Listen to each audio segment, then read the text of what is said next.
I'm singular focused. I'm going to dominate one thing. That's going to be some challenge for you. I'm okay setting big goals. You didn't just do well, you did exceptionally well. This transaction gives you about $1 billion. I don't have on my goals anywhere to be number 2 in anything. Some people think culture is about Google has a slide. Culture is how you treat people.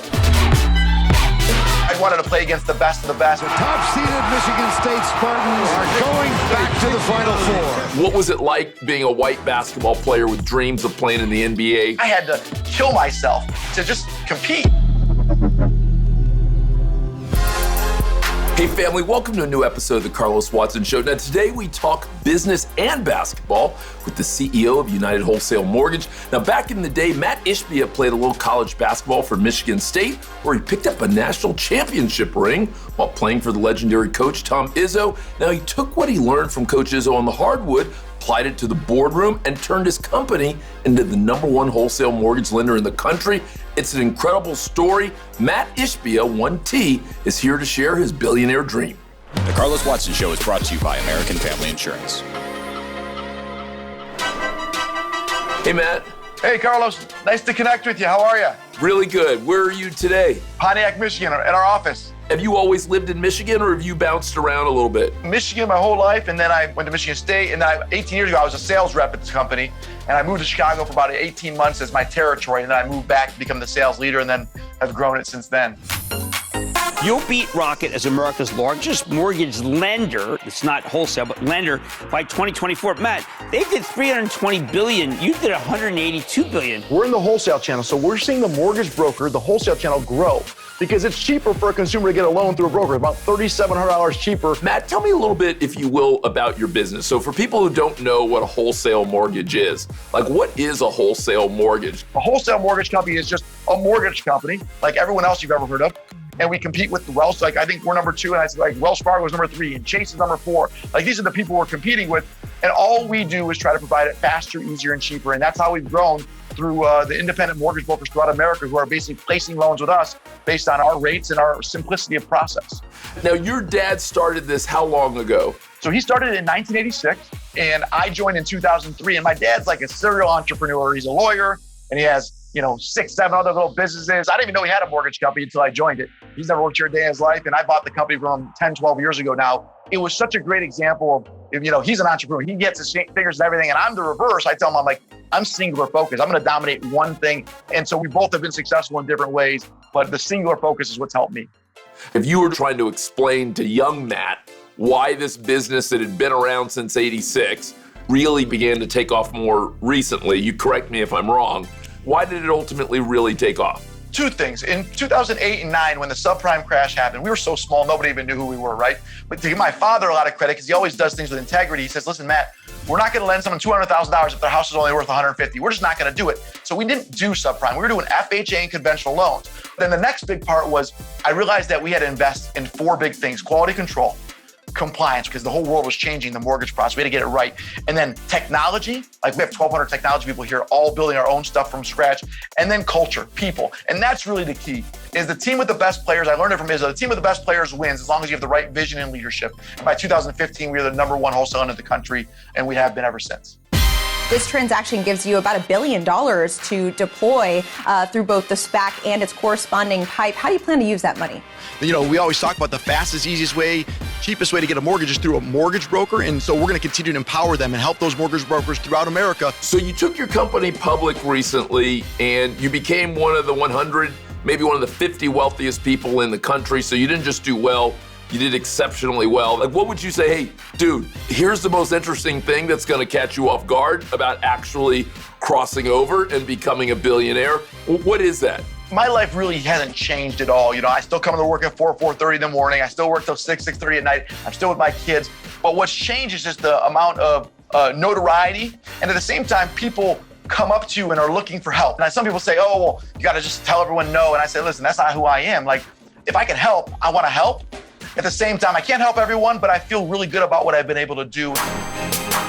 I think that there is so much conversation in the business world about how you build a healthy, vibrant culture. And I know you said that that's been important to you.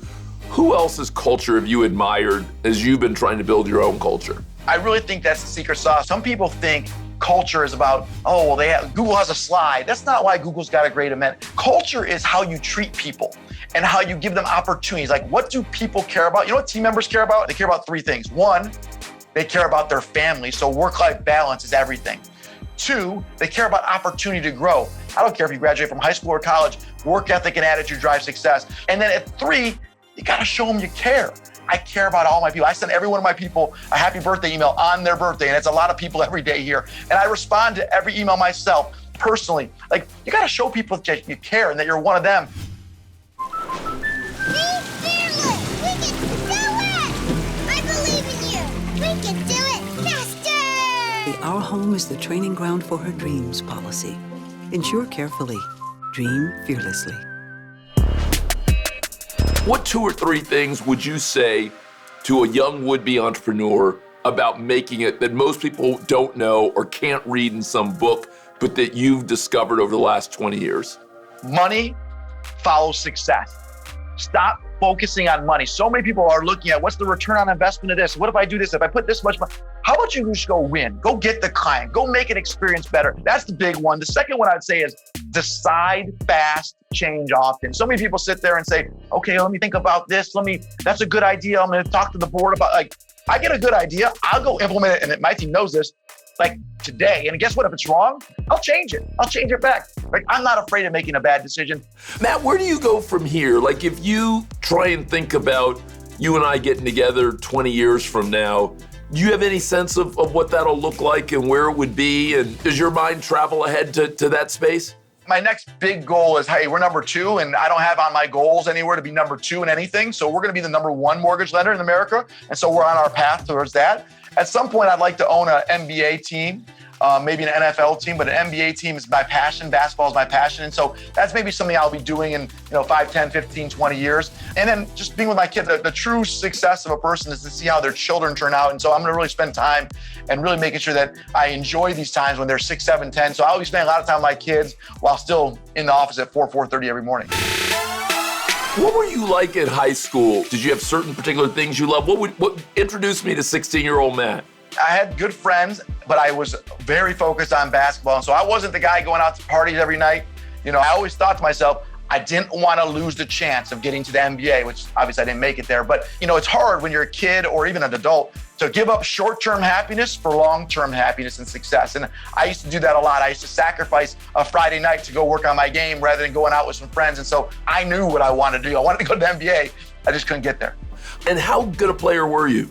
So at Michigan State, like I always joke, I had to be the hardest working player to be the worst player on that team. But in high school, I was a good player. I scored 23, 24 points a game. I was one of the top players in the state. But, I was more of a smaller Division I player. I would have played more at those type of schools. But to play, I wanted to play against the best of the best, which is why I tried to walk on at Michigan State. And it worked out great for me for the experience. Not to play, I was always at the end of the bench, but I was on great teams with great people. And the top-seeded Michigan State Spartans are going back to the Final Four. You guys had a beautiful team there. I enjoyed Mateen, but I also enjoyed Mo Pete and all the rest of the guys you had on that team. It was great. My first 3 years, 3 Final Fours, 3 Big Ten championships, nationally. It was pretty cool. But yeah, Jason Richardson, Zach Randolph, I could go on and on. It was a great experience to be around all those guys. And that's actually my favorite lunch every month is my lunch with my former teammates. We can just be ourselves. I'm not the CEO, and we're just all there together. Matt, go back and talk to your younger self. Would you give him any advice not only on making the team, but how he could have potentially become a rotational player or a starter? Honestly, I was not good enough. I was a 5'9" walk-on, could barely touch the rim. I understood the game well. I worked extremely hard, but I put myself out there. Like, I questioned the reverse way. If I would have known what I know today, would I have done what I did to stay competitive? I had to kill myself to just compete. But I look back on it, and I gained more learning from all those people, Mateen Cleaves and Tom Izzo and all those people, than they ever gained from me. I was the beneficiary for sure. Talk to me a little bit about race, because you probably had an interesting scenario that not a lot of people have, in which if you're white in this country, in this moment, you're usually in the majority or you're often in the majority. What was it like being a white basketball player with dreams of playing in the NBA who was playing at an elite college level? Growing up in that situation, all my teammates were not white. They were African American, and I was 5'9", I didn't fit in because of height, didn't fit in because of my race. But at the same time, what I always remember is my teammates, we were treated as family. We treated each other. They didn't treat me different because I'm white from the suburbs. They're African-American from a tougher neighborhood. We all really treat each other in a great way. And I always remember that because I got 9,000 people here now. And I don't care what race you are. I don't care what your background is. I care how you treat me and how hard you work. And that's what we did back then, which I was lucky to be around some special people that have had a lot of success outside of basketball also. Hands up, don't shoot! Hands up, don't shoot! When you saw all the conversations around Black Lives Matter, around all the things that were going on, were there still new things for you to learn, even though you obviously had a very integrated friendship set and an integrated work set as well? What was interesting to me is like when you're a basketball player and you're white, black, nobody cares, right? But when I played college basketball and I was really close to some of my teammates, I definitely saw that people were treating people differently. And so it was always eye-opening to me. This last year, it became even more evident. And finally, where I've seen it a lot in my life, from my side of it, seeing that most people that maybe had not seen it now have a vision into it because they just never knew. Over the last year, when you've been in places that have been predominantly white, what's the conversation been like around race when it's been an all-white conversation? Are people talking about it? Are they not? What kind of conversations have you heard and or been a part of over the last year? I would say the majority has been uniform and, man, how do we make a difference? Like, this isn't right. Like I said, most people get it now at a different level than they did 15 months ago, whatever the time frame you want to think of. And so I think that that's good for the overall development of America and how we can get better in a lot of these respects. But, there's still some people, as you know, obviously, and a lot of people know, head in the sand, don't think that that's really what's going on, and they've just never been exposed to it. I don't care what color, how old someone is, how young someone is, but just because we know that we're doing the right thing, how do we take it another step further and really make sure that everyone does? Because even though I know that I don't feel like that, but does that mean my recruiter doesn't? Does that mean that someone else, how do I make sure that it's how we do things here at UWM? And I think in general, I felt like we were probably ahead of the curve, but we can always get better.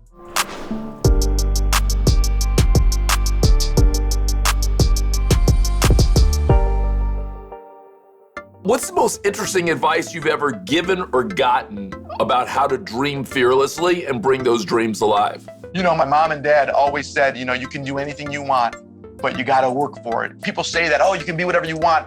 People forget to leave in the part that you got to work hard. And so my parents always laid into me like, you want to be in the NBA? Okay, well, are you shooting baskets before school? Are you doing everything you can? And most people don't have that type of work ethic. Most people talk big, but then they want to go out drinking with their buddies or out and go to the party. If you want to be great at something, you got to sacrifice almost everything to be the elite. And I've done that with the exception of my children and work. That's really what I got. If you don't mind, Matt, I'd love to do a little bit of what I call rapid fire here, hit you with a wide range of questions quickly. I love it. Let's do it. In your mind, the GOAT in basketball, who's the greatest of all time? It's probably Michael Jordan, but I love Magic. He's right up there with him. All right, your favorite book of all time? It's Your Ship by a guy named Mike Abershoff. It's a great book. Your favorite TV show or movie? I used to love Seinfeld growing up. I met this lawyer. We went out to dinner. I had the lobster bisque. We went back to my place, yada, yada, yada. I never heard from him again. But you yada-yada over the best part. No, I mentioned the bisque. Most interesting thing you've learned about parenting?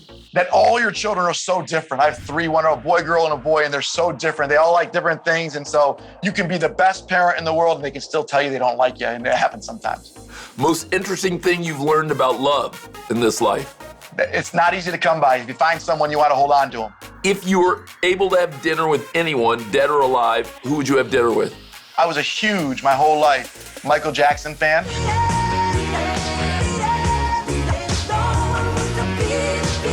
I love the people that are the best in the world at what they do. Michael Jackson, Tiger Woods is another one I think is the best that's ever lived at what they did. For those who think they know you really well, what might still surprise them to find out about you? I'm a Taco Bell fan. I love fast food. I don't eat healthy. I love Taco Bell and burgers and all that kind of stuff. Hey, Matt, good luck to you. I hope you continue to build and grow something special. And I appreciate you stopping by, and I hope you'll come back by again. No, thanks so much for having me. I really appreciate you. Hey, I hope you enjoyed the conversation with Matt Ishbia. Definitely one of the new business stars, someone definitely to watch and follow. Intrigued me to hear him talk about the fact that when the bubble burst on kind of mortgages and real estate back in the day, that the space cleared, and for kind of young, small, focused companies, there was a much bigger opportunity, and kudos to him for seeing it, for seizing it, for making it happen. Hey, listen, before you go, make sure you like and subscribe if you're enjoying the show. Got a good new episode every weekday. Also, consider the podcast, something good there. Be safe, be well. I'll see you on the other side.